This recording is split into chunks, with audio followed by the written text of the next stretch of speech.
All right, in today's video, we are going to uncover one of Long Beach's best kept secrets, one of my favorite neighborhoods in Long Beach. Just imagine a luxurious lifestyle with a little laid back flair to it. And we're gonna get into it right now.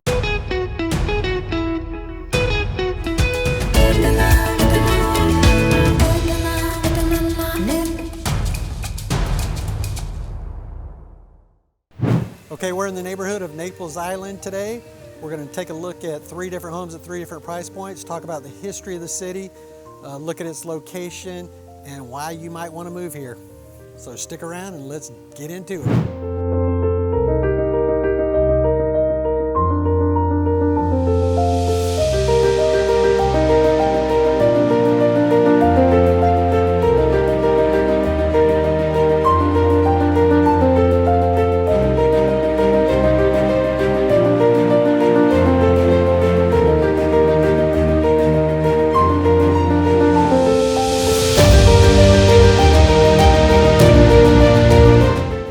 Talk a little bit about the history of Naples Island.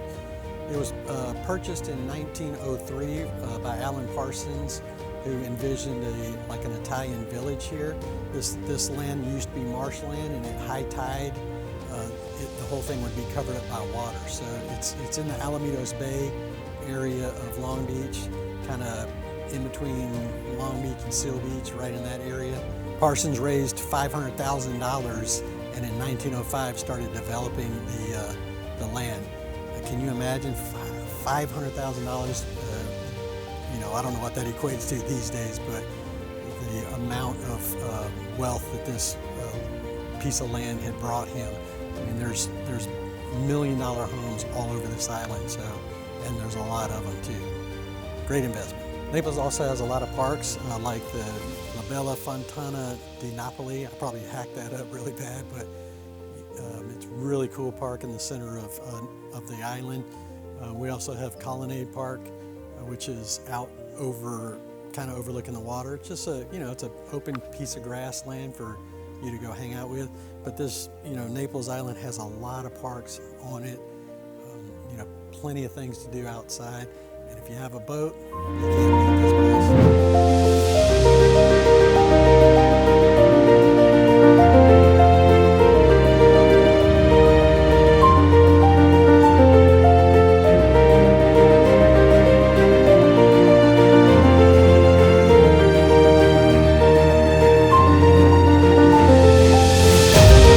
Now, a lot of people that have been to Italy would go, say this is nothing like Naples.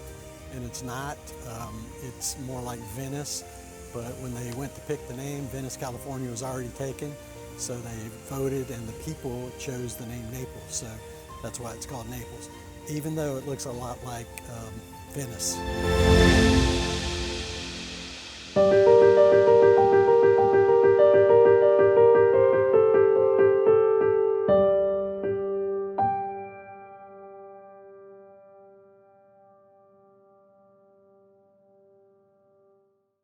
Weather in Naples Island, pretty typical of Southern California. In the morning, it's cold. I'm here right now about 10:30 in the morning, so it's a little chilly, not too bad. The sun's coming out, so it's starting to warm up. Most of the time during the winter, you'll get up to about 70, 75 degrees. During the summer, it can get a lot warmer than that, probably averaging around 80-ish during the summer. But it can get up a lot hotter than that. During the morning times also, there's a fog cover that rolls through here. So, pretty good weather all year round. One of the other cool things about the area is there's a gondola ride that goes through the canals. You actually have to catch that over on the right close to the peninsula in Belmont Shore area. Very cool to do. If you haven't done it, you got to go try it out. But they basically they float you around through the canals and on a gondola, and the gondolier actually, will sing you a song underneath one of the bridges. They have like message in a bottle, secret message in a bottle things if you pay a little extra for it. But it's really worth the experience. During the Christmas season, a lot of these houses, I should say, are decorated with Christmas lights, and they actually have a boat parade going through the canals. So that's really cool. It's, you know, something to see. Even if you don't live on Naples Island, you got to come down and check out the lights for Christmas. Really, really extraordinary light shows, or lighted homes, I should say. Everybody seems to get involved. Some of the other fun things you can do on Naples Island is you can actually, there's various spots around where you can rent boats, like kayaks, get out on the water and, you know, enjoy what's here. I mean, this is an awesome place to be. Real quick, if this is your first time to the channel, subscribe and tap the notification bell so that you'll be the first to know about the real estate market in Southern California. My name is Steve Batiste, and I'm the broker owner of Next Home West Realty, and we get calls, emails, and texts every single day from people just like you looking to make their move into Southern California. So if that's you, don't be shy. Give me a call, send me a text, or shoot me an email. I'd love to help you make a smooth transition into the area. Now let's talk about the crime rate in Naples Island. So if you're looking at crime statistics in the area, most of the time you're gonna, you know, it's for the whole city of Long Beach. Certain parts of Long Beach are a lot higher crime than where we are right now. If you're down in Naples Island area, not a lot of crime down here. The way that the island is situated, there's only a few ways in and a few ways out. You do see homeless people occasionally down here, but not very often. So, you know, I'm looking around right now to see if I can say I don't see any homeless people. Other parts of Long Beach, I can't say that so much. I mean, there's, you know, it's part of LA County, and there's quite a few homeless people in the LA area, but you know, in this area, not so bad. Now let's talk about some of the cons of living on Naples Island. The parking here can be very, very bad at times.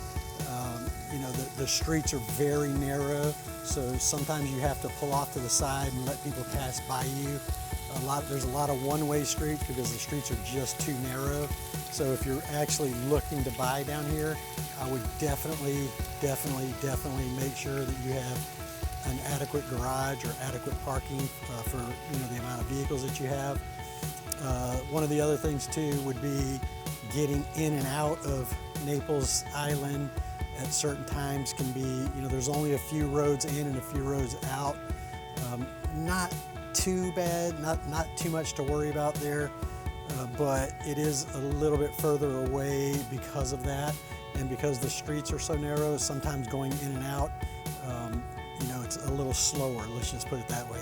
You are very close to Long Beach Airport, very close to LAX, very close to Santa Ana Airport, but, you know, as far as the cons, you know, shopping, you're gonna have to drive a little bit, not too far.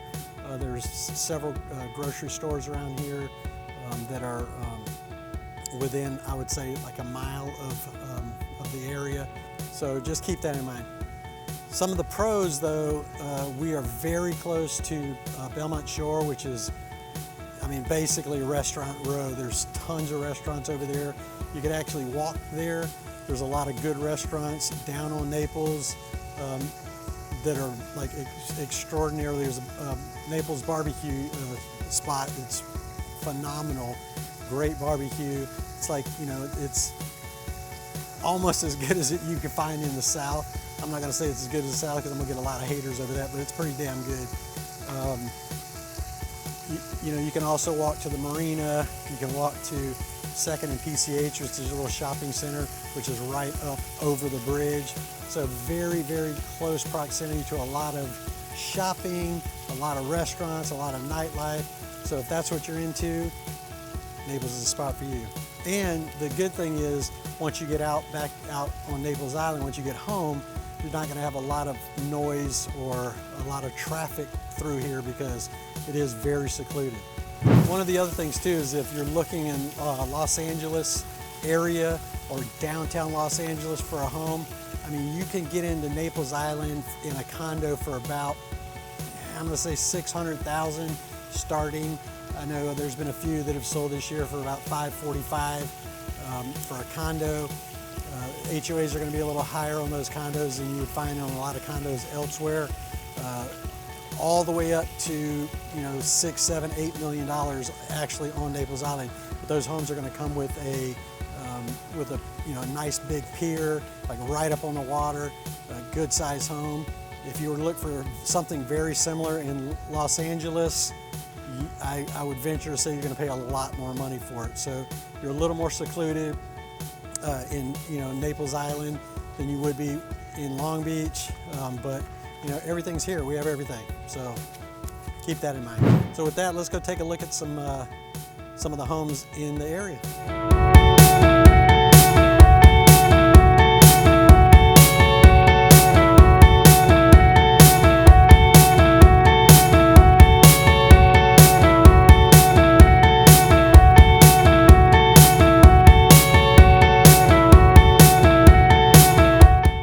We're at our first home in Naples Island. This one just sold for $535,000.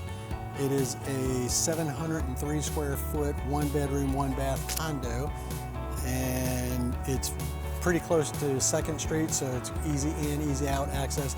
And you know, from time to time, condos do come available in this building.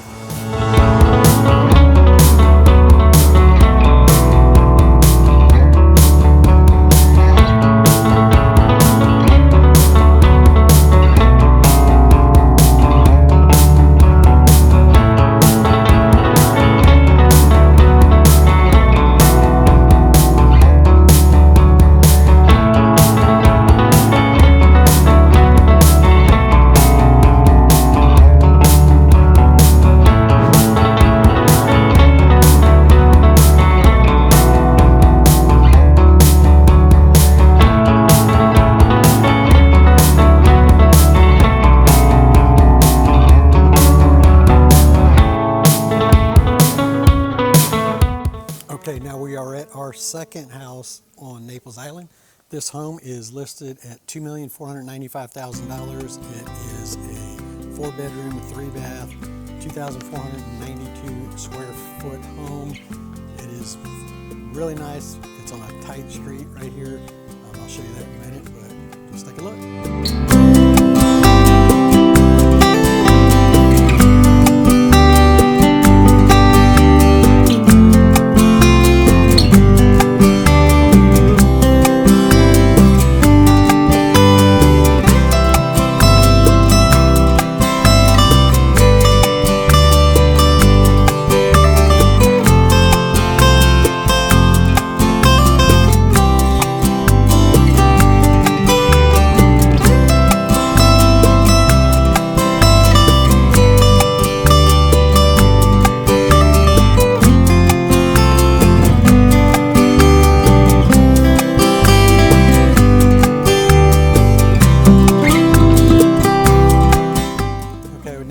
Stop number 3, it's actually right across from Naples Elementary School.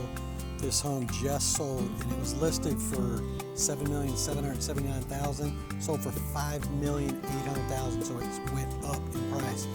One of the reasons for that is because it has a big boat dock on the back.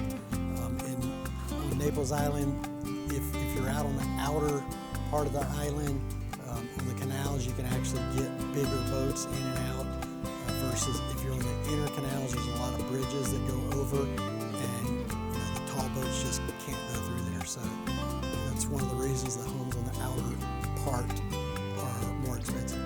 But this house was, let's see, it is 4,560 square feet, 4 bedroom, 2 full bath, 2 half bath, 2 3/4 baths. So it's a really good sized house, and it's on a 10,000 square foot lot too. Again, one of the cons of it, which, you know, on Naples Island, you know, it's not really that big of a con.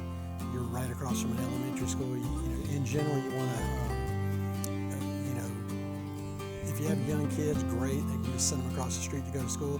But if you don't, you know, during the afternoon when people come to pick up the kids, it can get kind of busy. So just keep that in mind when you're buying. But right here, didn't seem to matter. The price went way up over asking.